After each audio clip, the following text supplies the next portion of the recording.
حالیہ تباکن سیلاب کے بعد شکرگڑھ اور گردونواں میں مہنگائی کا سیلاب آ گیا۔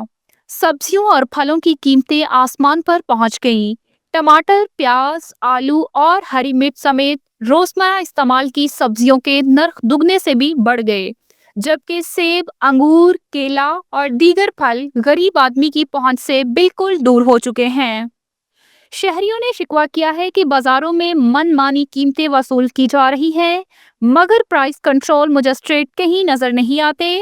تاجروں کا کہنا ہے کہ سیلاب کے باعث فصلیں اور باغات برباد ہو گئے ہیں، جس کی وجہ سے رزق کم اور طلب زیادہ ہو گئی ہے۔ اس کے برعکس شہریوں کا موقف ہے کہ اصل مسئلہ انتظامیہ کی غفلت اور عدم نگرانی کا ہے۔ شہری حلقوں کے مطابق نہ صرف پرائس کنٹرول مجسٹریٹ غیر فعال ہیں، بلکہ اسسٹنٹ کمشنر بھی گراں فروشوں کے سامنے بے بس دکھائی دیتے ہیں۔